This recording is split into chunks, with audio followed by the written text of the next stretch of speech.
Hello traders, welcome to our YouTube channel traders diary and trading committee. আজ আমরা একটা নতুন ট্রেডিং বিষয় নিয়ে শিখব। ট্রেডিং একটা টেকনিক নিয়ে শিখব, সেটা একদম নতুন একটা। সেটা হচ্ছে প্রাইস অ্যাকশন। প্রাইস অ্যাকশনের কথা আপনারা শুনেছেন, প্রাইস অ্যাকশন ট্রেডিংয়ের কথা আপনারা শুনেছেন। আজ আমরা সেই প্রাইস অ্যাকশন কি তার বিস্তারিত জানব।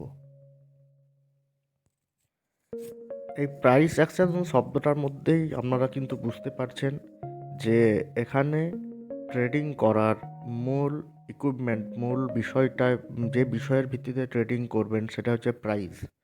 প্রাইস অর্থে কি? কোনো একটা স্টকের দাম, সেই দামটার যে ফ্ল্যাকচুয়েশন, যে ওঠা বা নামা, সেটাই প্রাইস। আর প্রাইস অ্যাকশন সেটাই প্রাইস। আর প্রাইস অ্যাকশনটা কি? কোনো একটা স্টকের দাম ওঠা বা নামা। ধরুন আহ, ধরুন আমি এখানে ধরুন একটা একটা স্টক, সেই স্টকটার ধরুন এটা একটা ক্যান্ডেল তৈরি হয়েছে, one day candle. One day একটা ক্যান্ডেল তৈরি হয়েছে। চলুন আমরা একটু ভালো জায়গায় দেখি, ভালোভাবে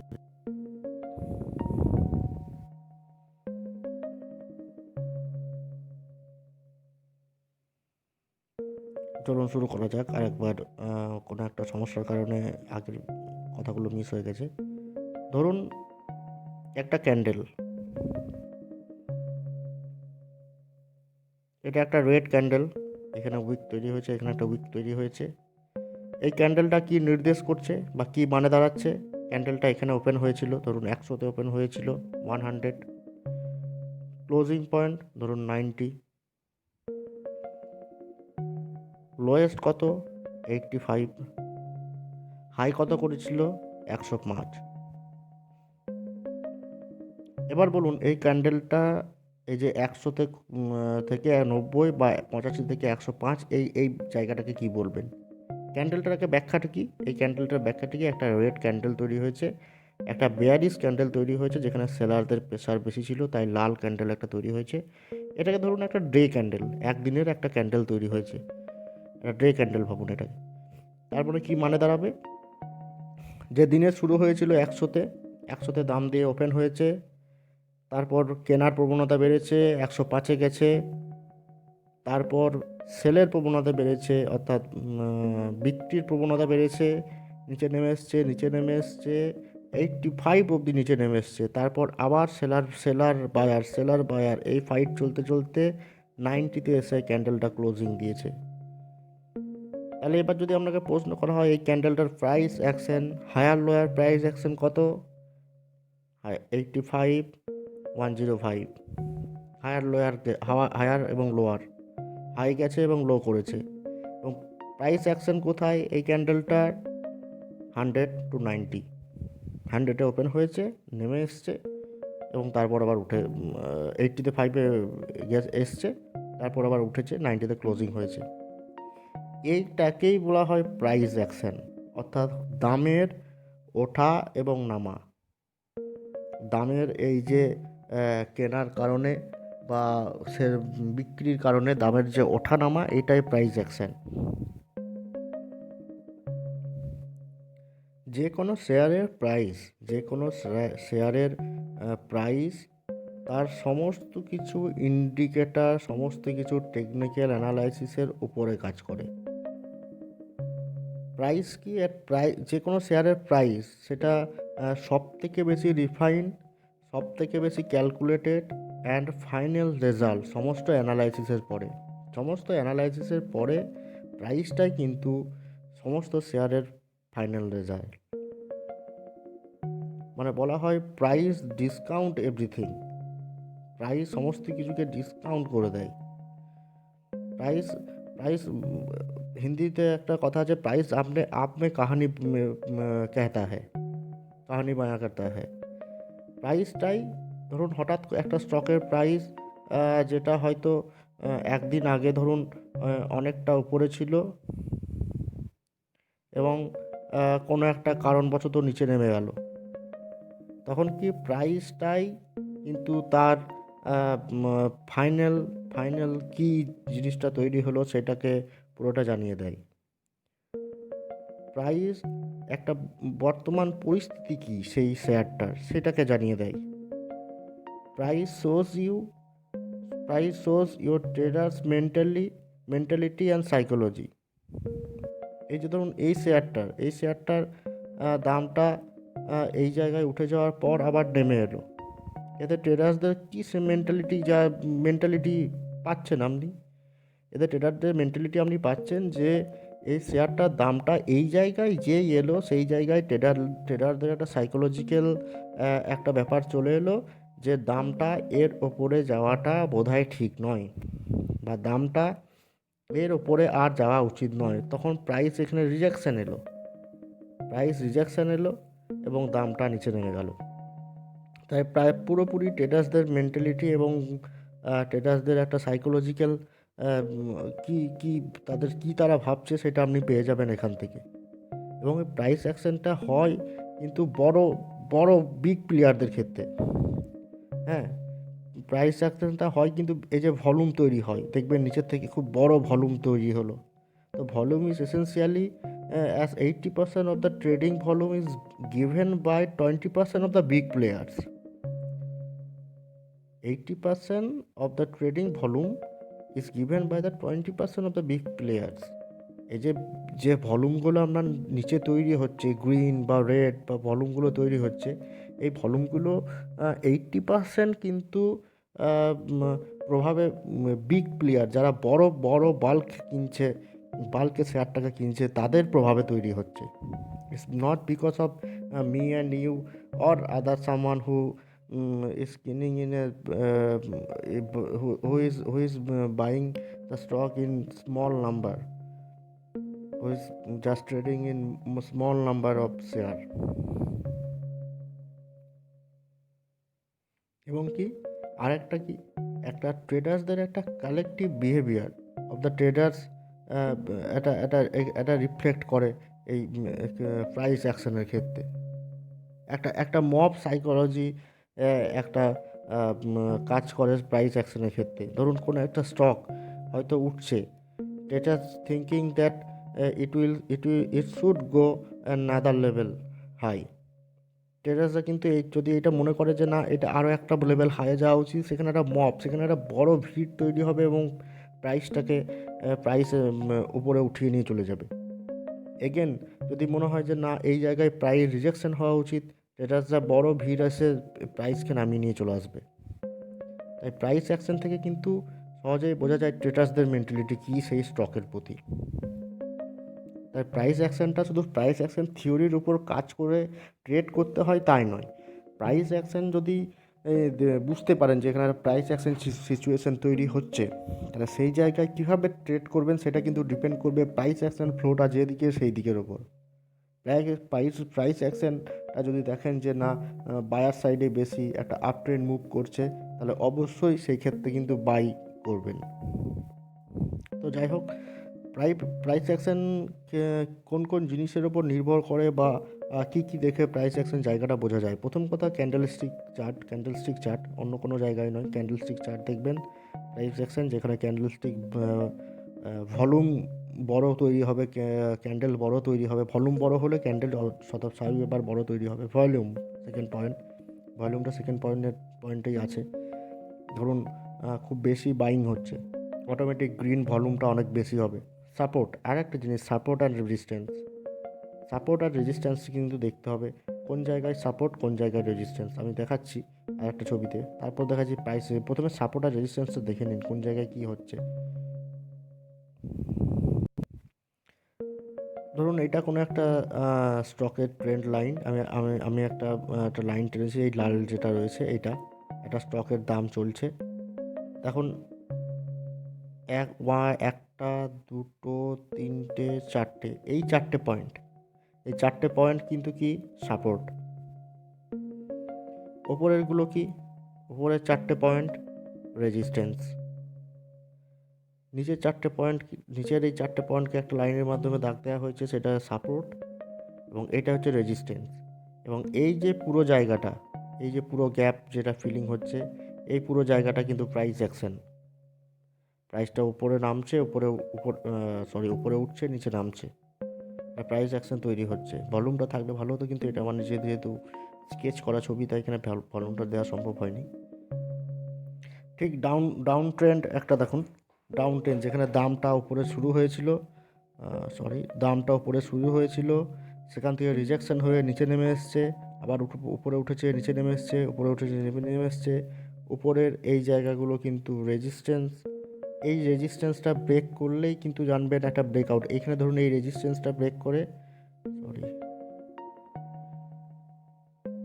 এখানে ধরুন এই যে রেজিস্ট্যান্স, এই যে এখানে একটা রেজিস্ট্যান্স, এই রেজিস্ট্যান্সটা ব্রেক করে স্টকটা উঠলেই কিন্তু স্টকটা তখন একটা আপ মুভ দেবে। আবার এই রেজিস্ট্যান্সটা ব্রেক করে যদি নিচে নেমে আসে, তাহলে জানবেন স্টকটা আরও নিচে চলে যাবে। তাই প্রাইস অ্যাকশন বোঝার জন্য সাপোর্ট এবং রেজিস্ট্যান্স বোঝা অত্যন্ত দরকার। এবং এবং আর একটা জিনিস কি বোঝার দরকার প্রাইস অ্যাকশন বোঝার জন্য, প্রাইস রিজেকশন। প্রাইস রিজেকশনটা কি সেটা আমরা তো এই ধরুন মোটামুটি একটা ক্যান্ডেলস্টিক চার্ট আমরা তৈরি করেছি। এটা বিশেষ করে তৈরি করেছি প্রাইস রিজেকশনটা বোঝানোর জন্যই আপনাদেরকে। দেখুন, একটা একটা ট্রেন্ড চলছিল, আপ ট্রেন্ড চলেছে, তারপর একটা নিচে নেমে এসছে, একটু কনসলিডেট করেছে, আবার এখানে একটা আপ ট্রেন্ড তৈরি হওয়ার চেষ্টা হয়েছে। এখানে বলুন তো এখানে প্রাইস রিজেকশনটা কোথায়? এখানে কিন্তু প্রাইস রিজেকশন এই ডোজি ক্যান্ডেল। ওকে, এই ক্যান্ডেলটাই দেখুন, এই ক্যান্ডেলটাতে দেখাবো প্রাইস অ্যাকশনটা। দামটা শুরু হয়েছে এই জায়গায়, দামটা নিচের দিকে নামার চেষ্টা করেছে, এবং ঠিক এই জায়গায় এসে প্রাইসটা কিন্তু রিজেকশন হয়েছে। তারপর আবার দামটা উপর দিকে ওঠার চেষ্টা করেছে, কিন্তু এতটা উঠতে পারেনি, আর একটু নেমে এসে ক্লোজিং দিয়েছে এই জায়গায়। এইখানটাতে কিন্তু প্রাইসটা একটা রিজেকশন তৈরি হচ্ছে। এবং তারপর দেখুন ঠিক এই জায়গায় যদি একটা টানা যায়, তাই দেখুন এরপর এই ক্যান্ডেলটাতে এসে আবার একবার রিজেকশন হয়ে উপর দিকে ওঠার চেষ্টা করছে স্টকটা। এটা কিন্তু একটা পারফেক্ট চার্ট নয়, প্রথম কথা বলছি, এটা কিন্তু পারফেক্ট চার্ট নয়। চার্টটা হাতে তৈরি করা চার্ট একটা। সো সেটা নিয়ে ভাববেন না, জাস্ট বেসিক জিনিসটা কি বুঝুন, প্রাইস অ্যাকশনটা কি, প্রাইসটা রিজেকশন হচ্ছে। প্রাইস রিজেকশনটা কি বুঝুন, প্রাইসটা রিজেকশন হচ্ছে, এবং প্রাইসটা রিজেকশন হওয়ার পর আরও দুবার রিজেকশন হচ্ছে, তিনবার রিজেকশন হচ্ছে, তারপর কিন্তু ওপর দিকে উঠে যাচ্ছে স্টকটা। এইটাই কিন্তু প্রাইস রিজেকশন। একটা জায়গায় যে দামটা রিজেক্ট হচ্ছে, দামটাকে আর মার্কেট দামটাকে হয় ওভার বুলিশ ভাবছে বা ওভার বিয়ারিশ ভাবছে, হয় ওভার ব্রড ভাবছে বা ওভার সেল বা সোল্ড ভাবছে। তাই সেইখানে দামটা রিজেক্ট হয়ে আবার সেই জায়গা থেকে কিন্তু ঘুরে চলে আসছে দামটা। তাই প্রাইস রিজেকশনটা হচ্ছে।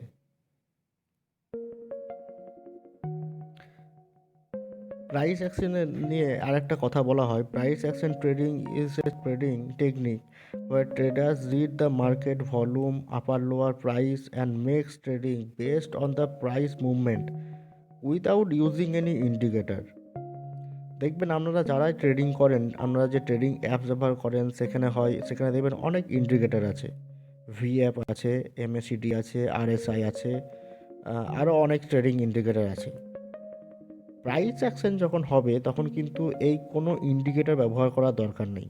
ইন্ডিকেটর সেখানে প্রাইস নিজে একটা ইন্ডিকেটর, যা ফাইনাল ইন্ডিকেটর, এবং আর একটা ইন্ডিকেটর কি, ভলিউম। ধরুন হঠাৎ করে একটা বড় রেড ক্যান্ডেল তৈরি হয়ে গেল, সেখানে কিন্তু প্রাইস অ্যাকশনের উপর যারা কাজ করছে তারা কিন্তু সেখানে সেল করবে, কারণ দে উইল এক্সপেক্ট যে এইখান থেকে এত বড় একটা রেড ক্যান্ডেল তৈরি হয়েছে, তখন মার্কেটটা আর একটু নিচে নামবে।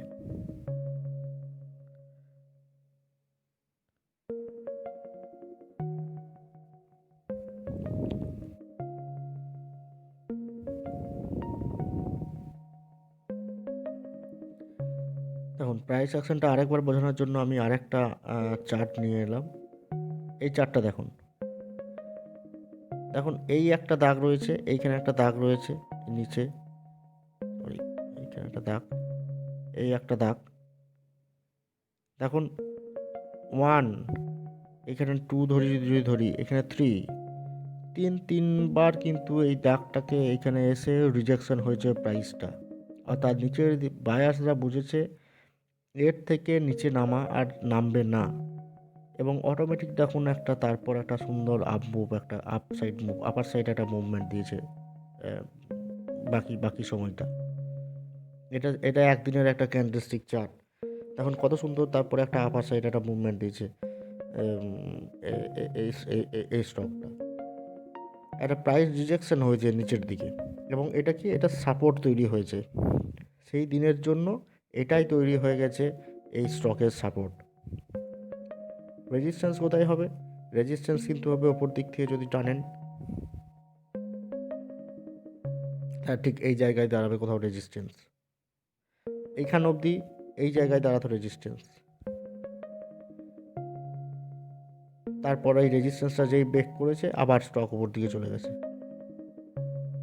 এটাই হচ্ছে প্রাইস অ্যাকশন। এই যে প্রাইসটা এখান থেকে শুরু হয়ে প্রাইসটা এখান অবধি নেমে এলো, তারপর আবার একটা বায়ার্সদের প্রেসারের কারণে, কেনার প্রেসারের কারণে প্রাইসটা উঠে গেল, এইটাই প্রাইস অ্যাকশন।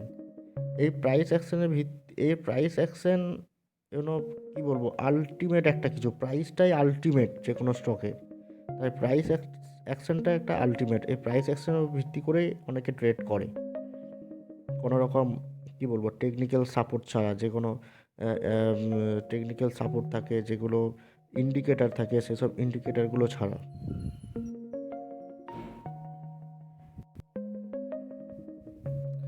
চলুন সবশেষে আরেকবার দেখে নিই তাহলে প্রাইস অ্যাকশনের জন্য কোন কোন বিষয়ের উপর খেয়াল রাখতে হবে, প্রাইস অ্যাকশনে ট্রেড করার জন্য কোন কোন বিষয়ের উপর খেয়াল রাখতে হবে। মূল 5টা বিষয়ের কথা আমরা ভেবেছি, সেটা হচ্ছে প্রথম ক্যান্ডেলস্টিক অবশ্যই থাকবে, কারণ ক্যান্ডেলস্টিক চার্টের উপর বেস করেই নিশ্চয়ই আপনারা ট্রেড করেন, ট্রেড করার সময়। তারপরে আছে ভলিউমটা দেখবেন যে কীভাবে ভলিউম তৈরি হচ্ছে, কতটা বড় ভলিউম তৈরি হচ্ছে, তার উপর প্রাইস অ্যাকশনটা প্রায় প্রায় 50% ডিপেন্ড করবে ভলিউমের ওপর, কারণ বড় ভলিউমে যখন কেনা হবে তখনই কিন্তু স্টকটা উপরে বা নিচে ফ্ল্যাকচুয়েট করবে। যখন বড় ভলিউম, আমি আবারও একটা কথা রিপিট করছি, volume is essential. Volume is essential as 80% of the trading volume is given by 20% of the big player. ভলিউমের যেটা 80% সেটা কিন্তু দেয় 20% বিগ প্লেয়াররা। Volume is very very important in price action. Support resistance এবং প্রাইস রিজেকশন, এবং তার সাথে অবশ্যই প্রাইস যেখানে সাপোর্ট করছে সেই জায়গাটা, প্রাইস যেমন রিজেক্ট করছে, প্রাইসটা যেখানে সাপোর্ট করছে সেই জায়গাটা। এখানেই শেষ করছি, আশা করি প্রাইস অ্যাকশনটা বুঝতে পেরেছেন। যদি কোনো সমস্যা হয় এই ভিডিওর কমেন্ট সেকশনে এসে জানাবেন যে না আরও কিছু ব্যাখ্যা চাইলে প্রাইস অ্যাকশন সম্বন্ধে। খুব কঠিনভাবে নিলে হবে না প্রাইস অ্যাকশনটা, সহজভাবে বোঝার চেষ্টা করুন। Price action is nothing but the price of the স্টকের প্রাইস এবং প্রাইসের ওঠা এবং নামা, প্রাইসের উঠে যাওয়া এবং নেমে আসা, এই যে পুরো এই উঠে যাওয়া এবং নেমে আসার মধ্যে যে গ্যাপ, এটাই তৈরি হচ্ছে প্রাইস অ্যাকশন। এবং সেটা তৈরি হচ্ছে, সেইটা দেখে সেইটার উপর ভিত্তি করে আপনার ট্রেডিংটা হবে প্রাইস অ্যাকশন ট্রেডিং। এইটাই হচ্ছে প্রাইস অ্যাকশন ট্রেডিংয়ের সহজ ভাষায়। অনেক ভিডিও আছে, অনেক ইউটিউব ভরিয়ে ভিডিও আছে প্রাইস অ্যাকশনের, এবং সেখানে প্রাইস অ্যাকশনের এমন ব্যাখ্যা দেওয়া আছে, সেসব ব্যাখ্যা নিয়ে আপনি ভাবতে বসলে বা সেই সব ব্যাখ্যা যদি লিখে বুঝতে চান, তাহলে হয়তো মানে পুরোটাই ঘেটে ঘ হয়ে যাবে। হ্যাঁ, প্রাইস অ্যাকশনকে এত কঠিনভাবে বোঝানো আছে, কিন্তু প্রাইস অ্যাকশনটা সহজভাবে বুঝলে এই জায়গাটায়। অনেকে প্রাইস অ্যাকশনের ক্ষেত্রে VWAP-এর ব্যবহার করে, কিন্তু না, প্রাইস অ্যাকশনে কোনো ইন্ডিকেটারের ব্যবহার ছাড়া হয়। প্রাইস অ্যাকশনে VWAP, MACD, RSI কোনো কিছুর ব্যবহার হবে না। Price action is price action. Price action হবে যখন বড় আকারে ভলিউম তৈরি হবে, তখন বড় হয়, যদি বাইং ভলিউম তৈরি হয় তাহলে স্টক উপরে যাবে, যদি সেলিং ভলিউম বড় আকার তৈরি হয় তাহলে নিচে আসবে। এটাই স্বাভাবিক ব্যাপার, এটাই প্রাইস অ্যাকশন। এবং এই প্রাইসটাই হচ্ছে সব থেকে রিফাইন্ড, সব থেকে ক্যালকুলেটেড অ্যান্ড ফাইনাল রেজাল্ট সমস্ত অ্যানালাইসিসের। ওকে, চ্যানেলটিকে সাবস্ক্রাইব করবেন এবং বেল আইকনটি প্রেস করুন, যাতে পরবর্তী সমস্ত ভিডিও আপনারা সহজেই পেয়ে যান। ধন্যবাদ।